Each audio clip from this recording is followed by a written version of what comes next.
guess I'll go ahead and start getting into Sure. the questions. I'm here with my old professor, Derrick Gardner, talking about his recent release, "Still I Rise." This is for Yes, Occhi yes. Magazine, and so thank you again for doing this, my man. My pleasure. My pleasure, man. Thank you for having me. Yes, this is the maestro here. I owe him a great amount of debt for all the stuff he taught me when I was at Michigan State about writing and stuff. Oh man, boy, yeah, you was well. See, your pen was running dry back then. Oh, You was yeah. writing up some stuff back then, boy. Oh, Yeah. yeah. Trying to keep up with you, Maestro. Trying to keep up with you. Oh man. Oh boy. So the album dropped. Was it July 10th? Correct? Is that Yeah, right? yeah. Yeah. And how's it been going so far? Man, it's been going wonderful. It really has been. It's getting a lot of really good traction. I have a great marketing team behind it that's that's pushing it along, and it seems to be um, reaching out to a lot of the a lot of listeners. So I'm getting some really great feedback, and some all the reviews have been really wonderful, and a lot of people are putting their ears on it. So yeah, I'm happy with how it's going. Oh, awesome, man! Yeah, I Yeah. heard it. And I was like, yeah, that's Derek's writing right there, boy. Some great stuff. Yeah. Thank Oh man, you. I was like, that's my maestro right there. That's a professor. Oh Man. man, and it was nice. I saw that our mutual friend Curtis Taylor was on there from MSU as well. So Oh that's yeah, yeah, good. yeah. Yeah, yeah, Yeah. yeah. Old Spartan alumni. Yeah, yeah. Yeah, So a blast from the past, and then yeah, yeah. I think the drummer, his name slips from my mind at the moment. I don't hang out Oh, with the. North Side. Curtis Yeah, North Side. yeah, he's in New York now. I see him from time to time. He's in New York now, right? Yeah. Yeah. He's from the program up here in Canada. Oh, okay, He's from nice, our nice. program here. Yeah. So Yeah. so this so the personnel for this was kind of like a mixture of like the past and present for you, right? Yep, yep. Definitely past and present, and it was even more of a great mix of Canadian and U.S. Jazz musicians. Um, uh, Quite a few of the members are local musicians here in Winnipeg, and play all over town. And then the other musicians are from people I played with in previous years when I was in New York. Mark Gross, Mm-hmm. uh, Robert Dixon on tenor saxophone, Mm-hmm. Mark Gross playing lead alto, and of course my brother playing lead trombone, and so we had like a and then and even in like I mentioned earlier, I had Curtis Taylor come in from from the Michigan State days, and Yeah.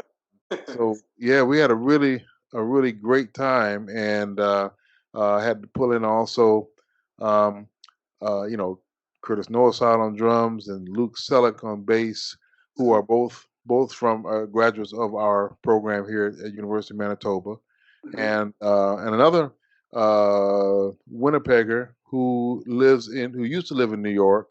Um, he lives in Detroit now. A pianist named Zen Zadravek. And, Okay. yeah, and he was in New York for a long time, but at least 20 plus years before he moved out to the Detroit area. Oh, I see. Yeah, Oh, yeah, all and right. he brought in powerhouse on lead trumpet, Bijan Watson, who's Mm-hmm. the lead trumpeter with Clayton Hamilton Jazz Orchestra, and formerly with uh, Gerald Gerald Wilson. uh, Mm-hmm. Joe was a big man, and so yeah, he's and just made his um, uh, uh, career. A lot of his career is out on the West Coast. Out in California, out in that area. But Uh-huh. yeah, he just came in and just lit a fire on all of us. Yeah, Nice, nice, nice. And yeah. it gets cold up there, so you all could probably use some fire, right? Well, yeah, and we recorded in January too, so we needed Ooh. We need some fire, man. Oh man, yeah. So that Michigan State was cold enough for me. I don't know if I can do Canada. Oh, no, Michigan was nothing compared to this. This, eh, this this is professional grade cold up here. Really? This is where the big boys hang out. You Oh, know, okay. Michigan was a nice orientation to get ready for this. Oh But yeah. yeah, this is they call this the true north. Oh, okay. Yeah. Yeah. I was afraid you say that. I mean, say I Oh might. yeah. Yeah. Oh So if yeah. someone asked me to do a clinic, it might be like this. It Oh might be a sky crawl. yeah. Make sure that clinic is in July. Right. Exactly. Oh man, yeah, I heard the album, man. It was a great ensemble.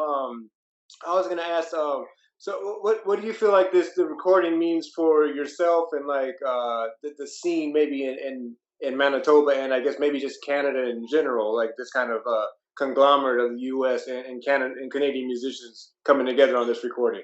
Well, yeah, it's well, firstly for myself, it's a dream come true. I've always wanted to do a big band project, and as you know, a big band is quite expensive to put together and really come out with a spit shine product, in the big band format. And my hats off to uh, Manitoba Film and Music, uh, Canada Council for the Arts, um, University of Manitoba, and the Foundation assisting Canadian talent on record, Factor. That's okay. Those I wouldn't be able to get through that. So I'll tell you, I had to think about it myself. Say, oh, what? That's why they use they squeeze together. It's a Factor. That's the name of it. So yeah. those four funding agencies financed this recording and Right. made it possible to really put together an all-star cast of musicians. Hmm. And if you're going to do it, you got to do it right. Yeah. And they allow for that to happen. And so with that, Canada um, was allowed for me to bring together that mix of musicians Hmm. and say here's something that's based out of Canada and this is what we're doing in Canada and out of nonetheless out of Winnipeg because most stuff you hear coming out of Canada usually out of maybe Toronto Hmm. or Montreal which has an incredible jazz festival. Uh-huh. Montreal has Toronto has their jazz festival every year, every summer as well, and Oh, even out in Vancouver. Those are the main hubs that everybody thinks of for creative art and particularly music. But here in the middle of the country in Winnipeg, man, there's a whole history of music that's come out of Winnipeg, and so they're keeping that history alive and well by putting this. Allowing me to put this recording project together. oh, that's beautiful, man. It's always good to receive that kind of project. I mean, I remember with my last CD, that was I remember having to do that on my own, and never again. Someone had help funding on Yeah, that. yeah, right. Even on a small group level, man, it's a Herculean effort. Yeah, Especially when you talking about self-producing your own thing. yeah, Yeah, exactly. it's quite a mountainous task. Yeah, Yeah. yeah, Oh yeah. yeah, so I'm glad you got that because I mean the recording quality. I mean everything is it's a very polished product. So I'm very happy that you got that, man. Yeah. Yeah. Thank you very much. Yeah. So, what was the inspiration behind the album? But can you give us a little backstory as to like what was I guess maybe the overall theme with the compositions and so on and so forth? Well, the compositions they were just kind of sitting there on the shelf just collecting dust for a bunch of years, but um, I did have uh, another program layout initially, for the recording project. And then, well, I think one of the stipulations of one of the grants that I got was I couldn't do any pre-recorded music, music that I original music of my own that was pre-recorded, like on another previous record, and Uh, so that cut out about maybe two of my tunes, and then another stipulation was from another grant they wanted uh, no pre-existing music, all original stuff. I said, oh man, so I got to do all original stuff. So that cut out about 4 or 5 of my tunes, and uh, so I had to get out the pen and start writing, man. And so I started developing some things that I had that was just on the back burner, and I was able to get them ready for the recording date, and they just kind of came together with like as far as like the title of the title of the CD is Still I Rise, and the title track, of course, the same under the same name, and that was a tune that I had in the back burner for a few years. And once I had finished that tune, I said, Maya Angelou is her poetry has affected me very deeply. Not just that poem "Still I Rise," but many of her other works as well. And you know what? I think I want to keep the flame lit under her memory somehow. So I'm going to put that in the title, the poem title is such a strong, uplifting title. yeah, So I said that's the name of the record. Boom. And then another tune that I developed at the last minute for the recording was Melody for Trayvon. And I said, you know what? I want to in on the heels of Still I Rise. I want to keep the fire lit under Trayvon Martin's name as well, and that whole incident that happened surrounding his murder. And yeah, so I started to take on something that was politically based as well, in order to say, jazz jazz music is also a reflection of the times, you know, gotcha. and that's the stuff that I really feel like that's the stuff that we should be writing about now. That's the stuff that keeps jazz music alive, or music in Right, general alive. You got to write about something, and exactly.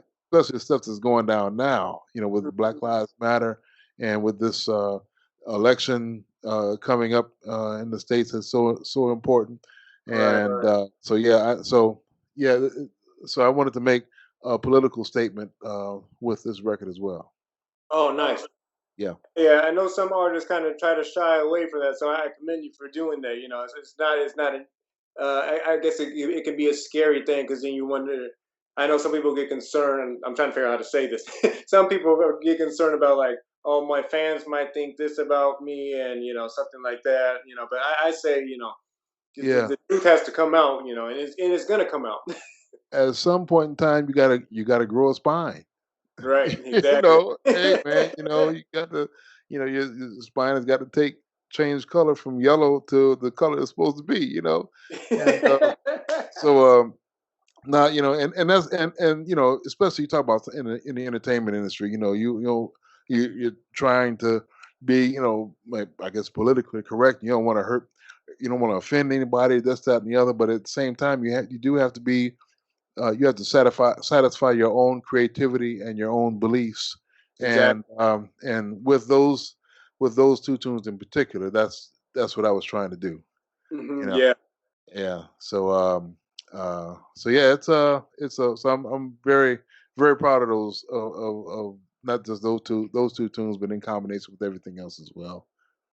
Yeah, man. Because I heard that it's like the writing was everything was phenomenal. I loved everything. Yeah, I mean, Oh, thank you, yeah, man, yeah. thank you. Uh Thank huh. you, man. And Yeah. I got to say something, man. Really along those lines. The, uh, th- it was such a surprise when my publicist told me about this interview, and who was doing the interview. I said, Darryl Yokley. man, that's my man. That's my man from Michigan State. Are you kidding me? I know him.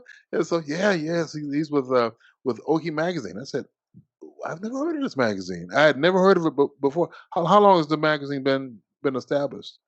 It's been established for a while. It got recently taken over or by a friend of mine, David Emmanuel Noel, and another friend, Mark Bulder. I hope I'm not butchering his name. I feel bad, Mark. If you anyway, he'll give me later with Yeah, yeah. this. Or maybe I can edit it out the video and then put it There somehow. you go. There you go. Yeah, right, right, right. Yeah, Well, yeah. They took it over, I believe. Maybe sometime last year, and then I was kind of hesitant to be honest, just because it's being a full time musician, you kind of yeah, wonder how you're gonna balance it out. But then like the COVID hit, and I was like, that seems like the perfect time to take on a new endeavor. And I had to say I'm really enjoying it because I can still do my music, and then it gives me a chance to shine the light on some of my colleagues, such as yeah, yourself. yeah, yeah, yeah. Yeah, so it's very nice. Well, I certainly appreciate that. And I looked up the magazine online, Mhm, and I saw that there were a lot of black writers involved in the mhm, magazine. And I was just having a discussion with another great friend of mine, jazz musician, was saying, you know, there are no there. It's maybe a handful of black writers of jazz music, and you might have a few fingers left over, you right, know, you know. exactly, Before I yeah. found out about y'all, I was thinking firstly of like Stanley Crouch, Mhm. but I don't know of any other black writers, and this is important. Not anything against writers of other ethnicities, but Yes. jazz is African American music, and you have to have an African American perspective on the music that's being performed. Exactly. So I applaud you all with this magazine, man. Keep on. Thank you, man. Yeah, Yeah. we're trying to make it take off. We've been working hard at it, and hopefully we'll get to some new heights with it. So Yeah, thank yeah, yeah. Exactly. Exactly. you, man. Yeah, yeah. So we're plugging away at it, and so hopefully we'll get some more great interviews like yourself, and we'll keep along. Thanks, man. Yeah. So how long did it take you to finish this project? I'm curious. Well, as far as the recording process, it took us the rehearsal and the recordings took us a total of 5 days, and Hmm. we rehearsed for 3 days and then recorded for 2 days, Uh-huh. and then by the time then we go into post production after that, and that took maybe a next few months or so, maybe 3 months or so of post production. I did it piecemeal when I had the time to, because I was still teaching Hmm. during that part of the school year, Uh-huh. and so we got it all finished up by the time I had the printed CD by around maybe the second week in June, I believe. Okay. And so it was so we have it ready for a mid July release. But we got it together relatively fast as far as like the pre-production, Mhm. all the tracking and everything. That came together, rather quickly in a very professional manner, because that's how, for a jazz record, you ain't got but you might only have 1 day of recording now, because I Right. back when I was in New York back in the '90s, they would, a lengthy recording session was 2 days, you Yeah. know, two maybe 8 to 12 hour days, and then you got the record. But now I'm hearing stories of, man, yeah, we got 1 day, maybe 6 hours. I was like, whoa, That's wow. like me. Yeah, right. In and out, bam, one take, next, Yeah. and so we I got a chance to really take our time with the recording and get it done. We had about two or three of the tunes we were able to do in one take, Mhm. and of course, some of the harder tunes we took maybe two and three takes of those tunes, but it wasn't. But collectively, it wasn't a lot of takes of each of the tunes. So it Okay. really came together. Everybody was very professional and very focused, and in order to the end product, get a solid end product, Hmm. Yeah. Oh, nice, nice, man. Yeah. Yeah. Yeah. And how long was the writing process for you? Because I'm curious, like, we're both composers. And I wonder how my other colleagues take, how do they help with their processes for producing this stuff? Uh, the writing process, if I have nothing else to do but just sit down and write, and I don't even take. I mean, this is like I leave the horn in the case. I don't even take the horn out to blow, And Yeah. if I'm able to do that, then I can uh, I can churn out a pretty like lengthy big band chart with all the bells and whistles, with everything included, and a good maybe uh maybe 2 to 3 weeks, I think. I Hmm. mean, this is like let's say like that the first selection on the record, push come to shove. Hmm. Um, I was, and that was an example of this. I was able to write that in maybe a couple of weeks, and I wrote that a number of years ago, and when I was in Michigan State actually, Oh, and okay. and it was during the Christmas holidays when I wrote that, and Oh, so I wow. didn't have anything else to do during that time. I just said I'm just going to write, and I wrote that tune in about a good 2 weeks. I was just focused on that, you Nice. know. Other tunes were kind of piecemeal, where you get an idea, you blast it down on the score, and then I get stuck, and then I won't be able to think of anything. And I just have to put it away for a few days or a couple of weeks or a couple of months, a couple of Uh-huh. years, and and then come back to it, and say, oh yeah, I remember I was doing that, and Yeah. so a lot of those tunes have been kind of had been in a state of readiness for a number of years, Uh-huh. and then um, and others I was able to, I was under the gun to fill in about 4 or 5 tunes for the record because of the grant stipulations. I had to cut out about 4 or 5 tunes, so I had to go ahead and start writing. And when I was focused on doing that, but I was really able to get to get about those four or 5 charts that I included. I was able to bang them out and get them ready for the recording date. Nice, nice. Yeah, Yeah. it's funny how the stipulations or that kind of those parameters can make you kind of put that pen down and start burning. Yeah, yeah, yeah. It was good for me. It was really good because it got my creative juices going, and it familiarized my woke up my finale skills. You know, because finale. Boy, if you don't you're not constantly using it, well, you lose it. Yeah, exactly. That's so true. Yep, yeah, Yeah, yeah. yeah. Oh man. And then the final track on that one, Heaven is it Heavens? I'm probably thinking of the cartoon Heavens to Yeah, Murder. that's exactly it. Yeah, Yeah. yeah. Yep. That was one of the runs that I wrote recent. That was like a recent addition to the record. It was one of the ones that I had to use as a kind of one of the 4 tunes that I had to use as a to complete the programming. So that's a very new composition, Uh-huh. uh, and or a very new arrangement. I wrote the actual tune about maybe 3 years ago, Oh. and I just wrote the melody out, and read it with the chord changes, and didn't do anything with it. Hmm. And I said, that would be slick to expand into a this big band arrangement. Let me go ahead and do that for the record. And Hmm. then once I did it, um, then I started turning it into this other thing with all these sound effects, Oh yeah. and when I found like a cartoon. I found the actual episodes of Snagglepuss. Saying heavens to Murgatroyd and everything. Blah blah. And I had a DJ scratching it up.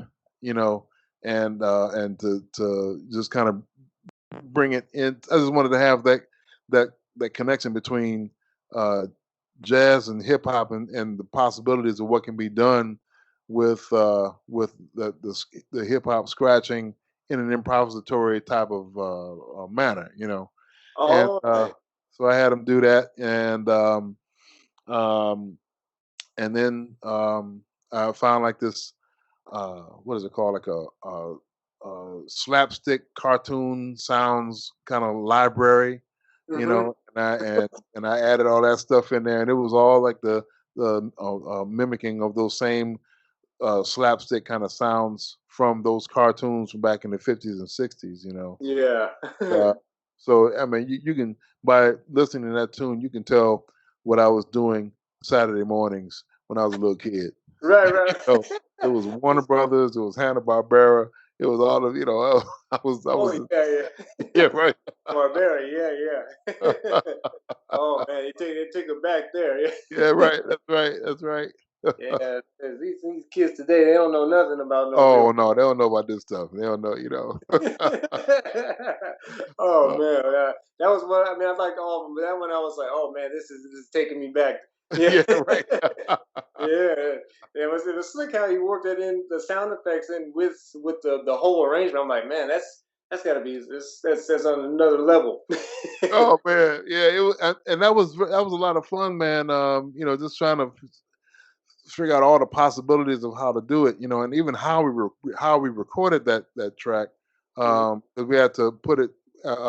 Curtis had to play to a click track uh, Okay. with that whole thing in order for it to sync up with the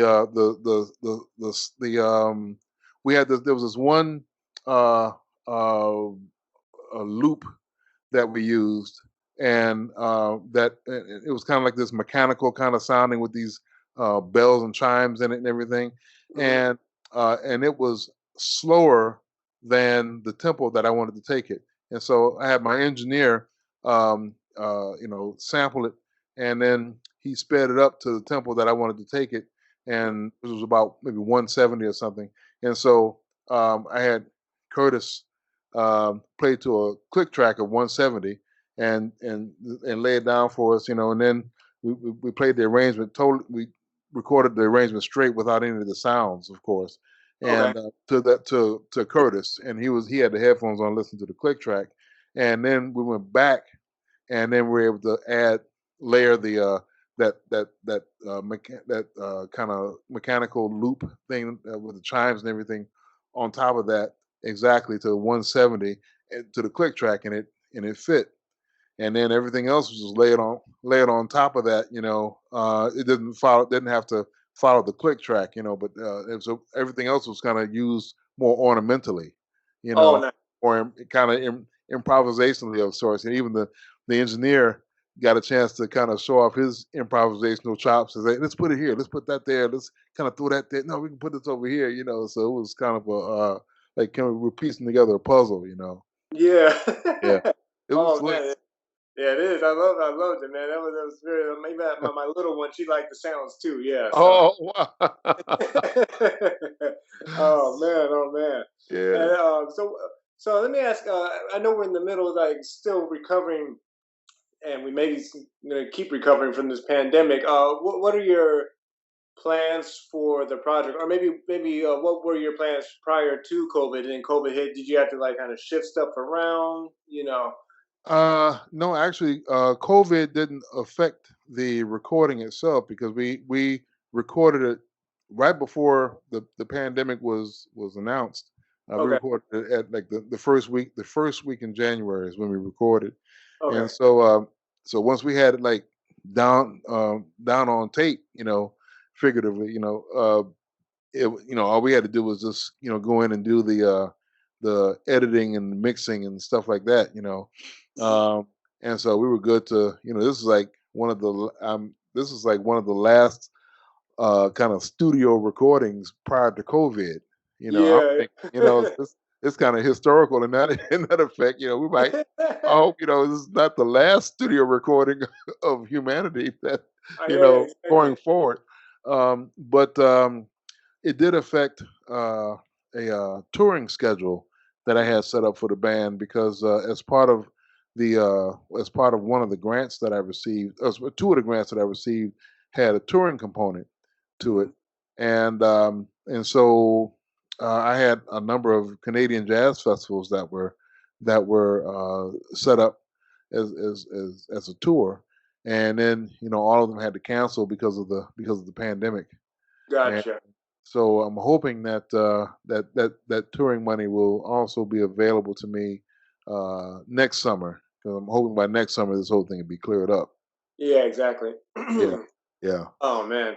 Oh, okay, yeah. Because I mean, I know I was supposed to be out on the West Coast, and then like this thing hit it and it was done. So I'm just kind of interested to see how people are like maneuvering through the landmines that have been placed by this thing. yeah. I think there's a few gigs that are starting to kind of open up here a little bit here in Winnipeg that I've done about maybe 3 or 4 gigs in the last month or so, Hmm. and or maybe a month and a half or so.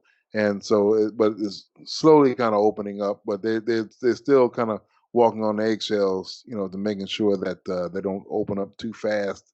With as far as like the live entertainment. Right. Yeah. Yeah. Yeah. They started.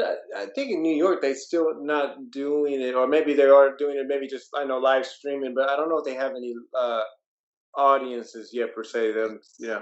Yeah. Yeah. I think it might be. I think this is like the year that everyone takes off. Yeah. Yeah. Like, Yeah. That's right. That's right. oh That's man, so it's interesting times. yeah. I also want to ask. This is a big band album, and it seems like uh, maybe around 2010. Maybe I'm kind of trying to remember back in my mind. Like I know Orrin had started his big band, and then there was a couple like all these big bands that started. Do you feel like it's making a resurgence, or do you feel like the resurgence kind of happened and it might be going down, or what are your take on the current state of big band in the music right now? There's not a lot of big bands that are currently active. Of course, Count Basie Orchestra is still very active Hmm. with an international touring schedule. Hmm. Duke Ellington Orchestra. Hmm. Um, um, oh, the band out on the west, couple bands on the West Coast. The Clayton Hamilton Jazz Orchestra, Uh-huh. and I guess the Gordon Goodwin uh, Big Fat Band. Uh-huh. Uh, and uh, and I know those four bands. I can. Oh, I guess you might as well include Glenn Miller Hmm. and Tommy Dorsey.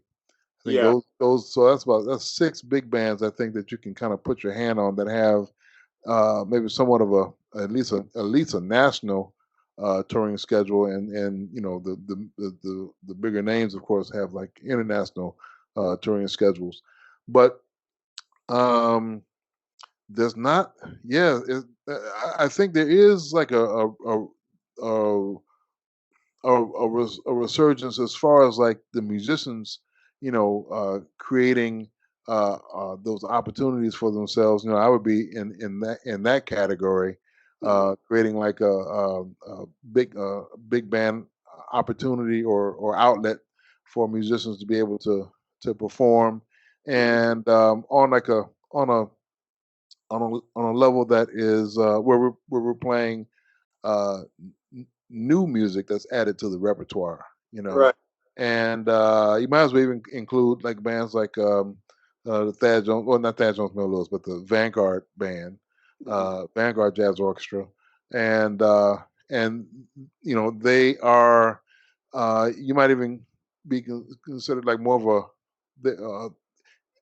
for lack of a better word, they could kind of be considered not a repertory band, but they do the repertory of Thad Jones, Thad Right. Jones Right. and Bob Brookmeyer and a few others that were contributing to the book during that time.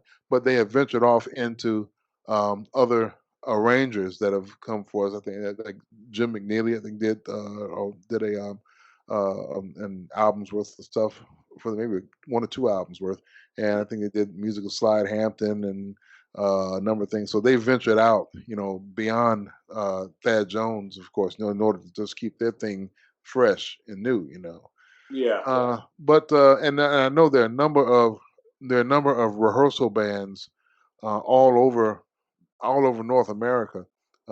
Here in Winnipeg, there are about uh, at least including the Big Dig band that I lead. There are probably about four other uh, big bands that are established here, and out in Calgary in the province of Alberta, they have a whole big band community. They have about 30 big bands out there. Oh, nice. Is really is incredible, man. They have literally like 30 big bands, all of the local musicians and the band directors and everything. They all play in these bands, and of course some of them are kind of moonlighting in other bands as well, But yeah, but they have a whole big band culture out there, and it's very, very active, and it's mind-boggling. I mean, you have 30. What city do you know has like about 30 local big bands? Not even, I Right. don't think, Yeah, not even New exactly. York. New York doesn't even have that. Yeah, exactly. Yeah, that is 30. Wow, that's kind of amazing. Yeah. Yeah, yeah, Yeah, I might be able to count like the number of big bands in the city on two hands, and maybe another one, maybe three hands total. I don't know, but not yeah, 30. yeah, yeah, yeah, yeah, yeah. It's something, man. It is Oh something. man, yeah, because I remember, yeah, I know Orrin had did his, and then there was, I mean, there was always the RH big band, Roy Hargrove's big band, Or and Hargrove. Yep, rest in peace. That hopefully they continue that. yep. Um, but yeah, it's kind of interesting how it seemed like there was like this movement of big bands for a minute, but now I don't hear of anyone starting them up. So Yeah. when you came out with this record, I was like, oh man, someone's keeping the good fight going. Yeah, you got to, man. You got to, man. Even it was Christian McBride. I think he's got That's a right. Yes, couple of yeah, big band recordings out, and even the Ralph Peterson did that tribute to Art Blakey, that big band yes. that was out last year.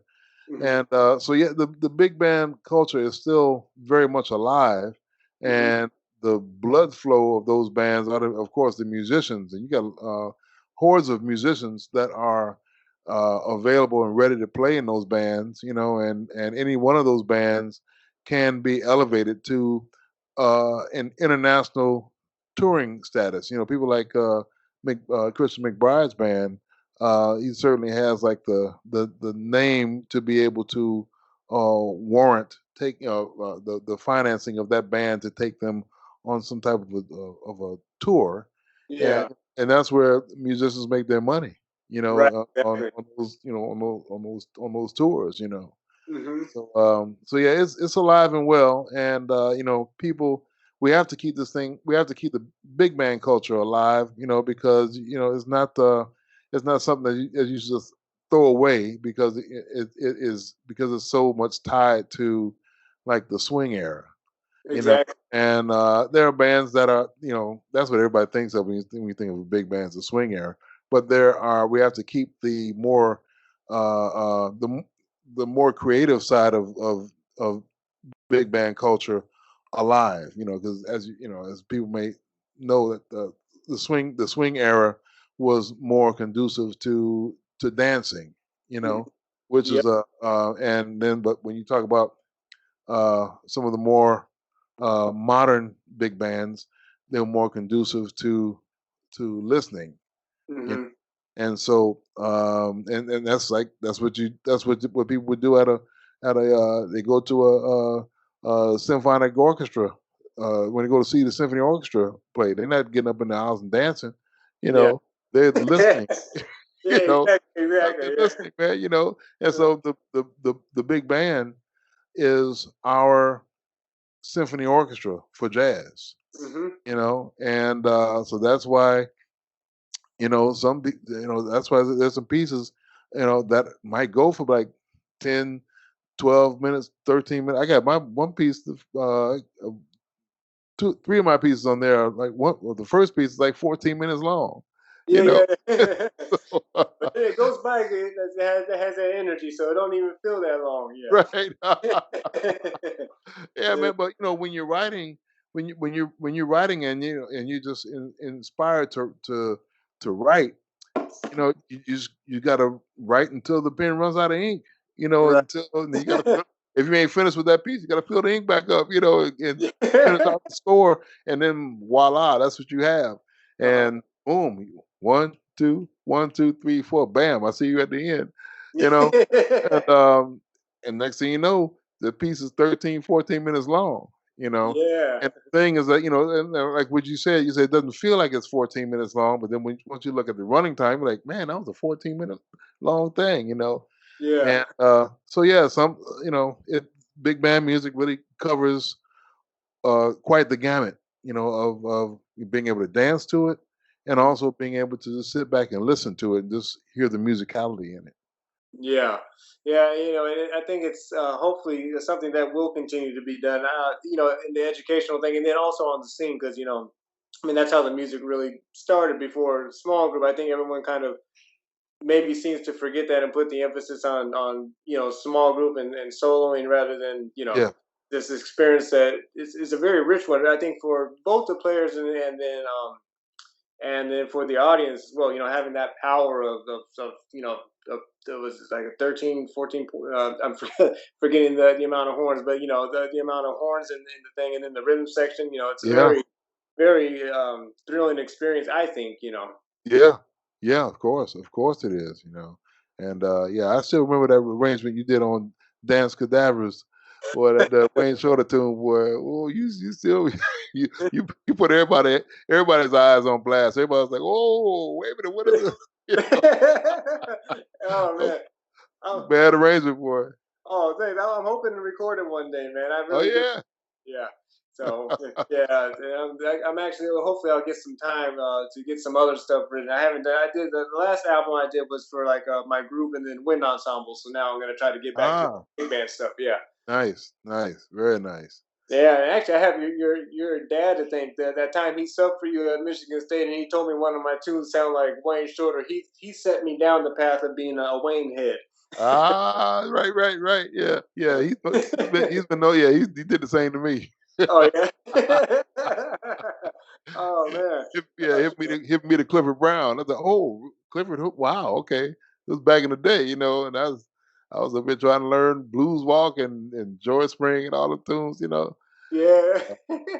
Actually, we got to get an interview with him. That's I just that popped in my mind. We actually do an interview with your old man, man. That'd be Oh, great. he'd love that. He would love Yeah. that, man. Yeah. Oh man, yeah, that would be good for him technology wise because he's not hip to all this video conferencing and everything. You got to be brought into the 21st century. Yeah, yeah. Or maybe I'll take a trip to Chicago. I haven't had the deep dish in a while. Yeah, there you go. There you go. Oh man. Well, I don't want to take too much of your time, man. But I just want to say, man, I'm so happy you did this, and I'm gonna probably listen to it here when I'm doing some work around the house. It's a Oh killer man. album. For the people watching this, where can they get the album, and where can they find you, like your website and social media and all these things? You can find it at all of the online downloading stores, like at iTunes, Amazon Music. Was it Google? What's it called? Google Play? Is that the I think so. yeah, Google Play. There's another one Tinder or a Tander or something like that. There's There's so some many of them out there. yeah, there's so many of them out there. I forget. No, Tinder that's a dating site. No, don't go there. Put it And up there. People might buy it. You never know. yeah, that might be something. That might be an untapped market. Maybe I should join the dating sites and just blast my CD up there. Yeah, you Oh never know. man, Try. right. I also created an album website specifically for this record called StillIRiseAlbum.com, and that was like the genius of the guy that did my graphic design for the physical CD. And we were going to put, when you download music, you don't get any of the liner notes or anything like that. And we were talking about like an online kind of like a PDF download of the liner notes that they could be able to get. And he said, instead of that, why don't you just create a online website? I said, Mm. "Wow, okay." So that's what he did. He created an online website, and it's basically a online version of the liner notes from the CD. And you scroll down, and it has all the information, and even has like samples of each track on there that you can check out. But it's really very very nicely done. And so it's like stillirisealbum.com, so you can taste test all the tracks before you go to buy the record. And you don't have to buy the whole record. You can just buy one track if you like one track, and if you like all the tracks, go ahead and just download the whole thing. And I'm trying to think of anywhere else. I think that's and all over social media. All of my stuff is on Facebook and Twitter and Instagram, Mhm. and I think those are the main three. I think YouTube is on. Everything's on YouTube as well. I Mhm. have three videos on three feature tunes from the record on Melody for Trayvon. Four videos actually. I'm sorry. Uh, the making of the record "Still I Rise" um, was like about a 40-minute video. Um, uh, Still the title track "Still I Rise," Melody for Trayvon, and Soulful Brother Gillespie. Oh no, they didn't do Soulful Brother Gillespie. Uh, Heavens to Murgatroyd Oh, okay. did a video on Heavens to Murgatroyd, Uh-huh. and so all of those are on YouTube. Oh, nice. Okay, dig. So, Yeah, so you're out there for people to check you out. That's great. Okay. yeah, yep. That's right. And, That's and right. if y'all ever get up to Winnipeg, check out Professor Gardner at University of Manitoba. That's correct, right? That's University of right. That's Manitoba. right. Yeah. That's right. Come in and say hello. And for the musicians, grab some lessons. You definitely Yeah, get. right, right. Ain't number C7. Oh man, it's so good to talk to you again, man. Thank you for doing the interview for Occhi Magazine, and we wish you the best of luck with the album. Thank you so much. It's been very enjoyable, man. It's just so great to chop it up with you again, man. After all these years, man, and I hope we get to chop it up on the bandstand sometime soon. Yes, Yeah, most definitely. I was thinking the yeah, same thing. Hopefully we'll do a collaboration soon. yeah. That'd be very cool. Very cool. Thank you again, man. Thank you, man. Appreciate it.